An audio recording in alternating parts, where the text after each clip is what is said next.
Good morning. This is the first lecture of analog electronics and which is for the third sem electrical engineering, and topic is the basic semiconductor physics. We know that the role of semiconductor physics in electronics device is very important. So we are now discuss and in detail about the basic semiconductor uh, device and the structure of semiconductor materials. This is the first lectures of the this topic. First of all, we take the atomic structure of semiconductor physics. So now we start. An atom is composed of nucleus, uh, which contains positively charged proton and neutral neutrons. We already know about the nucleus structure, in which positive charge protons and negative charge like neutrons are present there. And next one is the electron. Electron is the which are negatively charged and that orbit the nucleus. So this is the structure of atomic, in which nucleus and electronics and the protons and neutrons, the role of these different uh, electrons and nucleus, in which protons and neutrons. Valence electrons. So what is the valence electrons? What is the role of electrons in semiconductor physics? Electrons are distributed in various cells at different distance from nucleus. Electrons energy increase as cell radius increase, because the energy of electrons depend on the radius of the cell. So the energy depend of electrons on the radius of the charge. Electrons in the outermost cells are called valence electrons. So the outermost cells are called valence electron. This is the valence electrons. Elements in the periodic tables or group according to the number of valence electrons, and we have already read in 12th class in the chemistry subject about the different elements periodic tables. So the element in the periodic tables are grouped according to the number of valence electrons. Here we see the valence electrons. This is the table for different elements. That is the portion of the periodic tables. Here is the group third and group fourth and group fifth. In group third, some elements are there. For example, boron, aluminum, and gallium. Same in group fourth, some elements are carbon, silicons, and germanium. Like this, in group fifth, there are only here two elements, phosphorus and arsenic. So there are some elements of group third, group fourth, And group fifth, which is generally used in semiconductor physics, and the role of these elements is very important in the semiconductor physics or semiconductor device like transistor, diode, and other devices of electronics subject.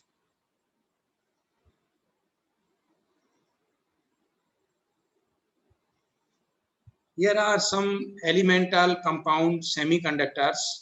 We take some examples that are very important for the semiconductor devices purpose.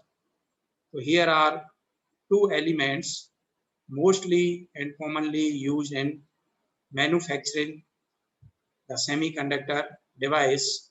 First one is the silicon and second one is the germanium.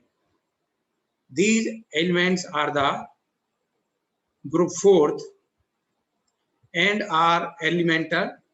These are the semiconductors. Next, the gallium arsenide GaAs is a group of third and fifth compound semiconductor.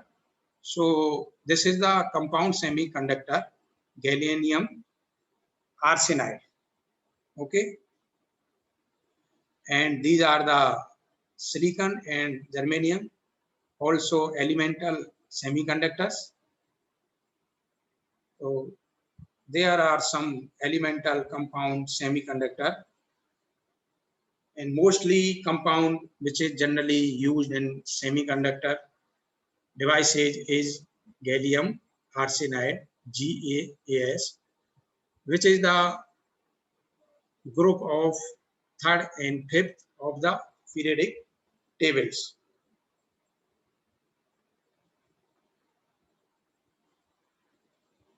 Next,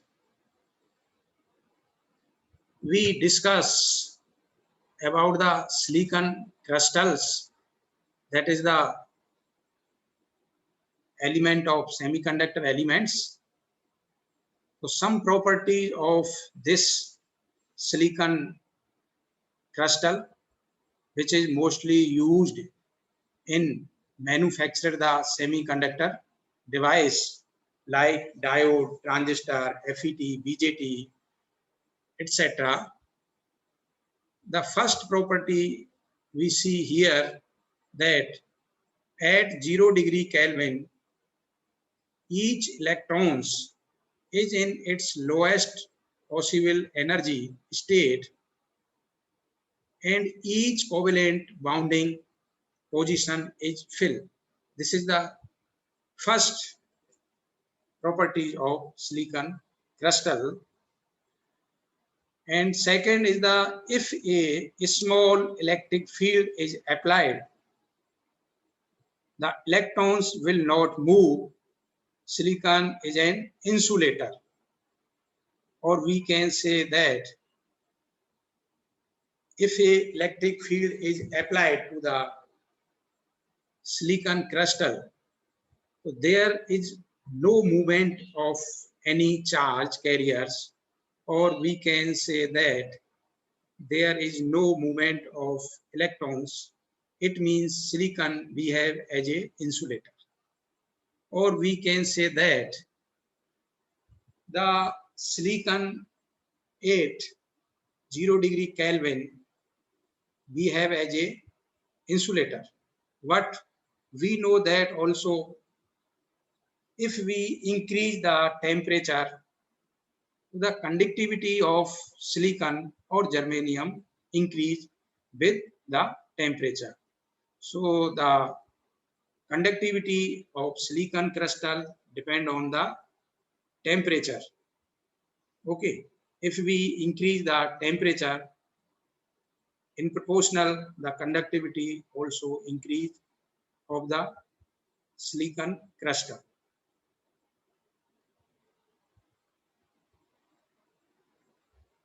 Here silicon atom diagram at 0 degree Kelvin temperature. You see in this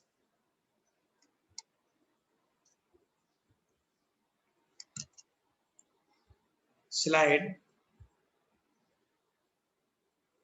here the silicon structure, basically two-dimensional representation of a silicon crystal at the temperature of 0 degree Kelvin. We also take the temperature in degree Celsius, but we take the temperature here in degree Kelvin.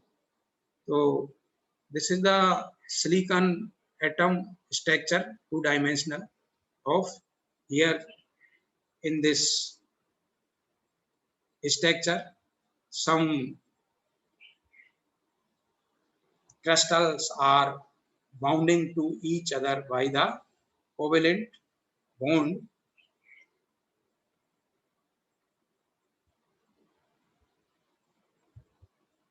Next one is the intrinsic silicon.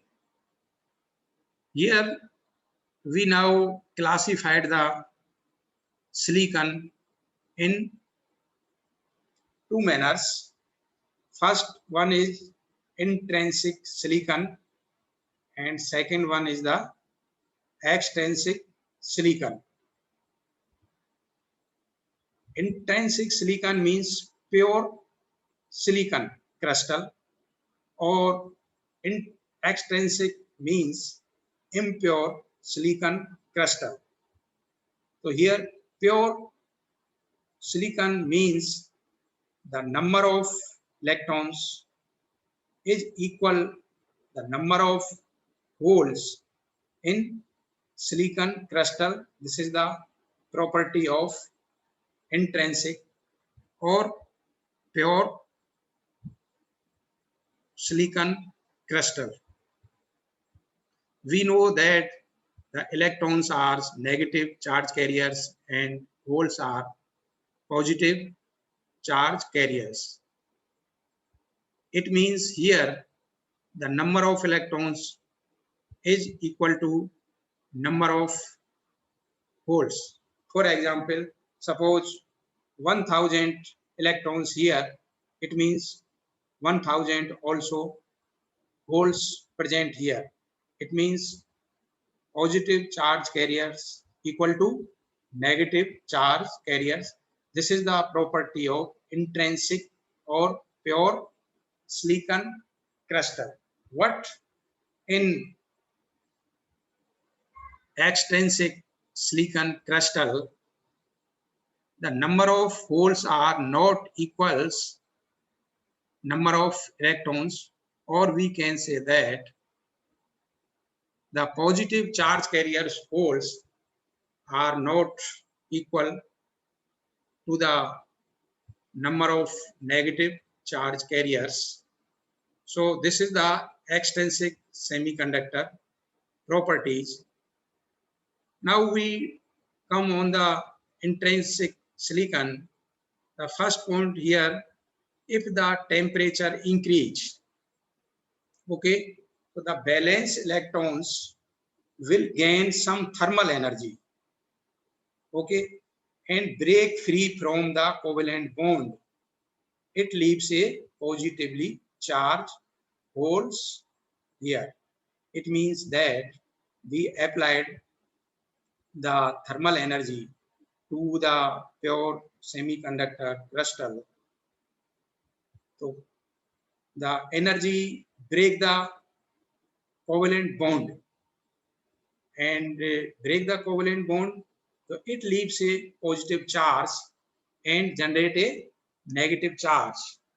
So the holes and electrons pair it generates here, and due to the this hole and electrons pairs generate the electrons, flow of electrons.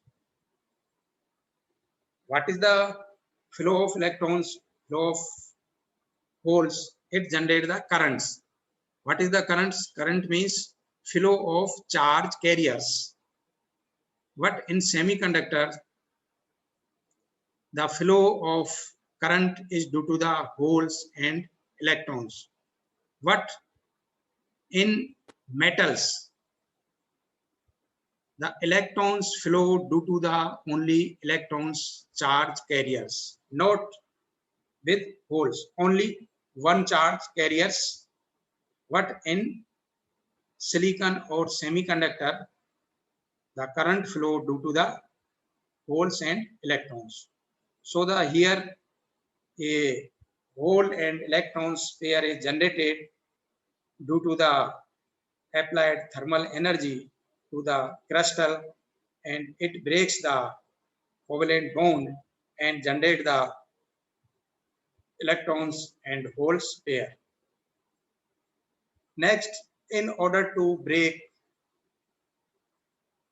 from the covalent bond, a balanced electron must gain a minimum energy, or minimum energy is called as band gap energy, and we can represent it Eg, band gap energy, or we can say forbidden energy gap.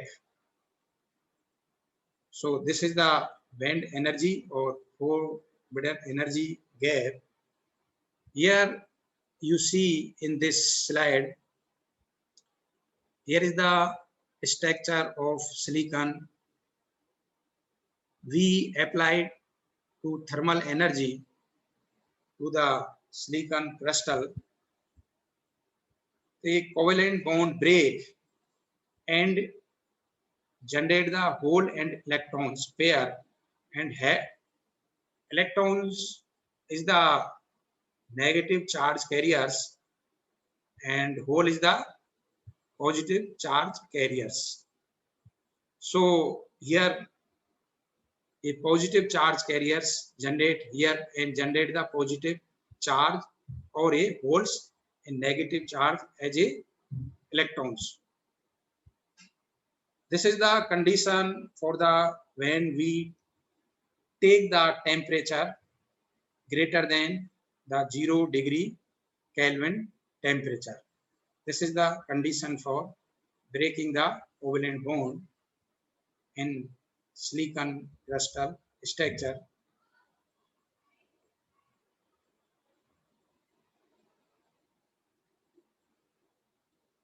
Now we discuss about the insulator. What is the insulator? What is the conductor? What is the metal? So these are the different examples of insulators, just like rubber, wooden, and example of conductors like a metals, copper, iron, and example of silicon, just as silicon and germanium crystals. So we now see differentiate between the insulator, conductor, and metals. What is the different basic difference between the insulator, conductors, and metals? So now here materials that have large band gap energy in the range of 3 to 6 electrons volt are insulator, because at room temperature essentially no free electron exists in the material. This is the property of the insulator. We know that in any structure may be insulator, maybe conductor, maybe semiconductor, have the two bands, valence band and conductance band. Two bands, valence band and conductance bands. So the forbidden energy gap, or we can say that the distance between the valence band and conduction band is called the forbidden energy gap or band gap energy. So in insulator, the forbidden energy gap between the conduction band and valence band is large or 3 to 6 electron volt.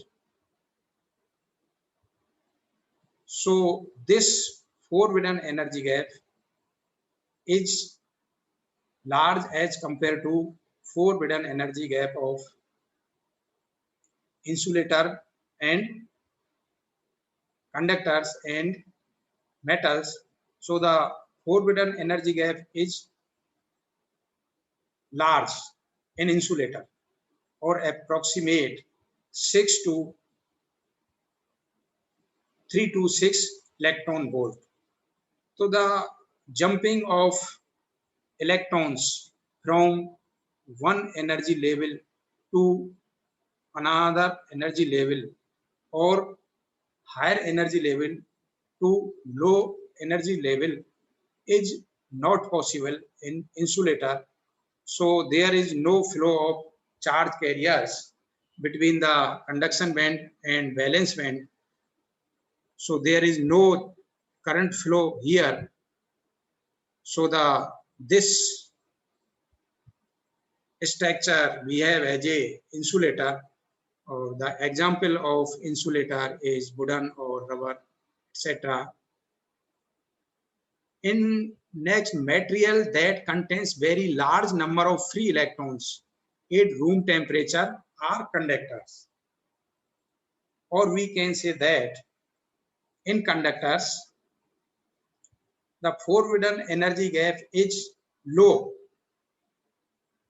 as compared to insulator, or approximate we can say that very low 0.1 or 0 electron volt. So in conductor, the valence band and conduction band, these two bands are overlapping to each other because there is no forbidden energy gap, or we can say the distance between the conduction band to valence band is 0. So this is the property of conductors. Conductors means metals like copper, silver, iron, gold, etc. Next, we take the semiconductors. The example of semiconductor is mostly we have already discussed silicon and germanium. The forbidden energy gap in semiconductor is greater than the metal, but less than the insulator. It means that the forbidden energy gap in semiconductor approximate 1 electron volt or 1.21, 1.11 depend on the different elements is electron volt approximately. So the this energy gap is very small between the conduction band and valence band. So there are free electrons easy move from conduction band to valence band, and easily movement of charge carriers, holes or electrons. It means here the current flow easily due to the holes and electrons in semiconductors. So in semiconductor, the band gap energy is in order of 1 electron volt. The net flow of free electrons causes current. And we know that the current flow in semiconductors is due to the holes and electrons, both charge carriers, hole and electrons. In a semiconductor, two types of charge particles contribution to the current, the negative charge is called leptons and positive charge are holes. So the current flow in semiconductor materials due to the holes and electrons. This is the property of semiconductor. So we can differentiate between three structure of different insulator, semiconductor, metals. The current flow in insulator is low current flow because there is forbidden energy gap is very large, 3 to 6 electron volt. And in metal, the current flow due to the only one charge carriers, electrons, negative charge carriers, electrons. And in semiconductor, the current flow due to the holes and electrons. So this is the basic difference between the insulator, semiconductors, and metals. This is the basic difference. Now we see here in this slide the structure of two-dimensional representation of silicon crystal showing the movement of positive charge holes. Here the movement of charge holes is shown in this slide. When one charge carriers leave the own position, that create the positives, and that charge accepted by any atoms, that will be negative charge carriers. So here is the concept of holes and electrons. Holes means positive charge carriers and electrons means negative charge carriers. These are the generated by the breaking the covalent bond in semiconductor crystal structure.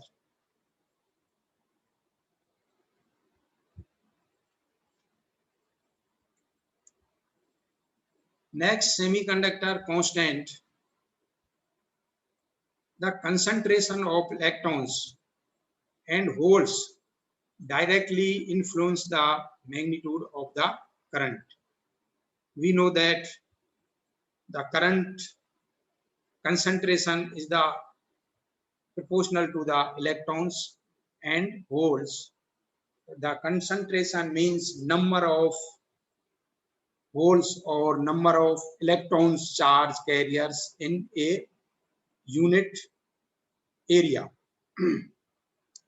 So the magnitude of current in semiconductor depend on the concentration of electrons or holes, or concentration means number of charge carriers in particular area.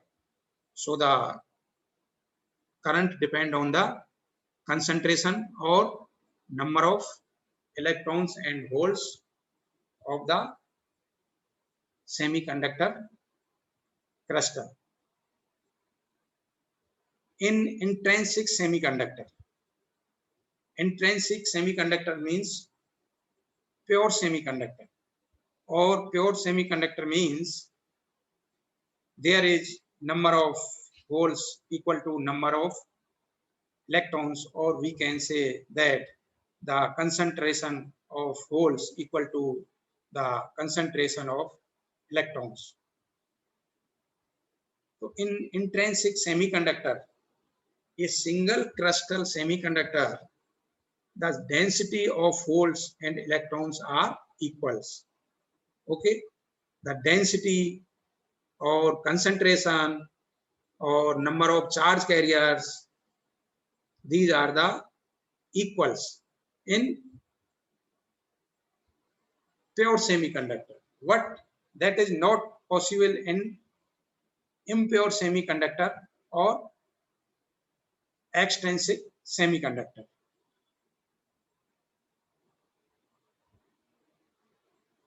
In extrinsic semiconductor or impure semiconductor, the concentration of holes and the concentration of electron is not equal. This is the property for the extrinsic or impure semiconductor. It means there is number of holes, positive charge carriers is not equal to number of negative charge carriers, electrons. So this is the property of extrinsic semiconductor. So we can define the semiconductor in two types: extrinsic semiconductor and intrinsic semiconductor, or pure semiconductor or impure semiconductor. Here we see the formula of intrinsic concentration of free electrons. So we represent Ni. Ni means the concentration of free electrons. This is equal to V t to the power 3 by 2 e raised to power minus Eg upon 2 kT. This is the formula of intrinsic carrier concentration for free electrons. Here the V is the constant related to the specific semiconductor materials. This is the constant and have the different value. And Eg is the band gap energy. This is the different for different material. And this is generally for insulator is the 3 to 6 electron volt. And for metal, the value of band gap energy is the 0 electron volt. And the value of Eg for the semiconductor is the 1.1 electron volt for silicon and 1.21 electron volt for the other semiconductors. So this is the have the different value for different materials. Here T is the temperature, room temperature, which is generally we take the in degree Kelvin. We also take the temperature in degree Celsius, and we take the temperature in degree Celsius. We can convert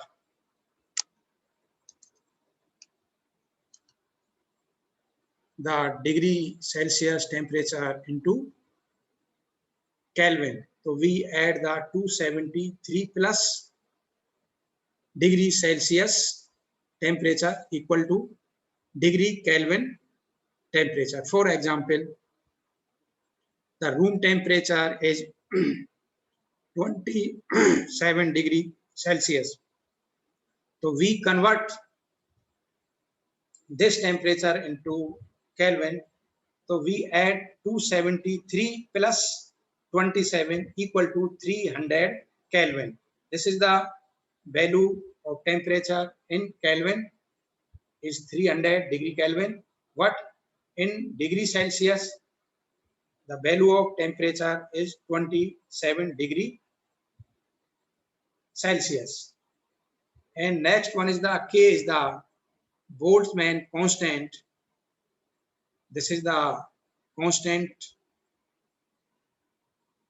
have the value of 8.6 10 to the power minus 6 electron volt per degree Kelvin. So this is the formula of intrinsic carrier concentration for free electrons. Ni equal to V t to the power 3 by 2 e to the power minus Eg upon 2 kT. This is the formula for the concentration calculation of the intrinsic semiconductor.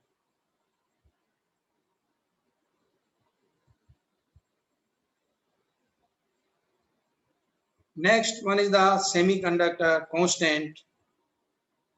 So semiconductor constant, we take the generally semiconductor materials, for example, silicon, germanium, and gallium arsenide. And these materials have the different value of forbidden energy gap or energy gap Eg in electron volt, and different Boltzmann constant for different material. So there is some values of Eg and V for different materials. For silicon,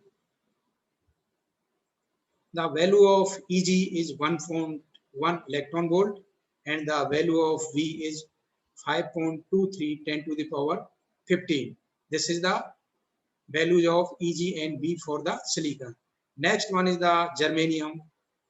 So the value for germanium Eg is 0.66 electron volt and the value of V constant is 1.66 10 to the power 15. This is the value for germanium semiconductor. And next one is the compound semiconductor gallium arsenide GaAs, which have the value of Eg is 1.4 electron volt and the value of V constant is the 2.1 into 10 to the power 14. So these are the some constant value of different semiconductor constants.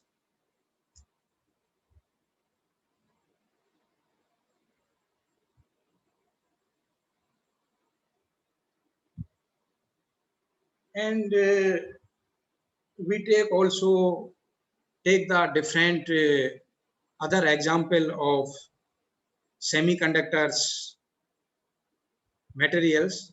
What the most application of semiconductor materials are to manufacture the electronics device. The role of electronic device today in different field is most commonly used.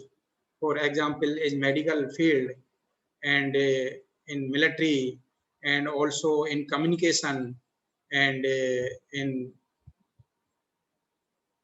manufacturing the semiconductor device, thus integrated circuit, which is generally used in computer, mobiles, transmitters, receivers, and different application, which is are mostly used in different field.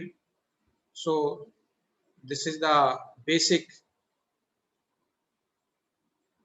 introduction in lecture 1 of semiconductor physics, and we have discussed about different materials and different structure of materials and different conditions and different types of materials and properties of materials and characteristics of different materials.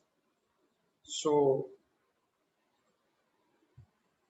these are the first lectures of semiconductors physics introduction, and the role of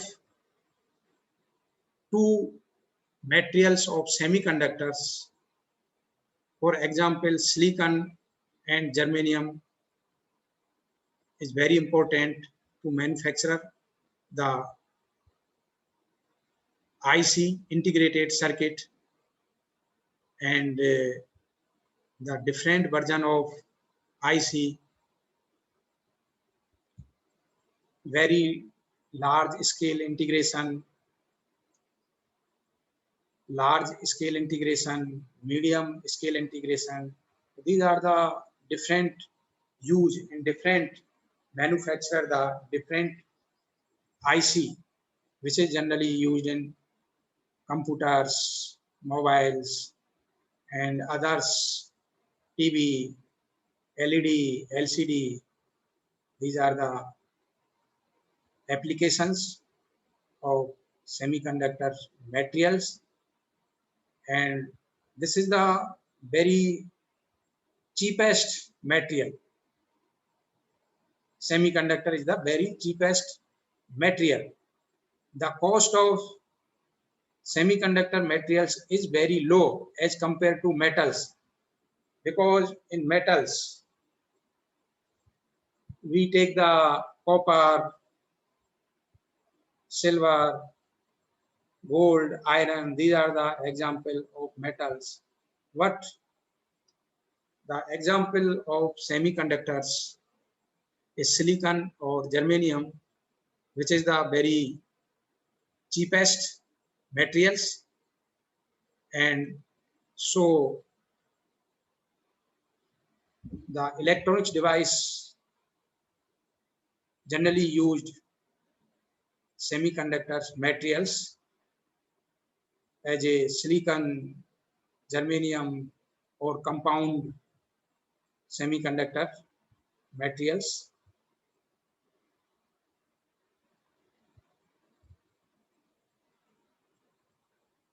These are the some reference books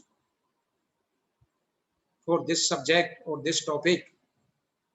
First book is the Electronics Device and Circuit, which is authored by Millman and Halkias. And second, which is the second books is the Basic Electronics, authored G.K. Mithal. So this is, there are two books very important which cover the this first lectures of semiconductor physics. So we can refer these books. And next, we have some multi-choice objective type questions. So, dear student, you attempt and try to solve these questions. This is the cover basic concept of semiconductor physics, and very interesting question to helping you to understand the this topic. So we are ending of this lectures. Thank you very much.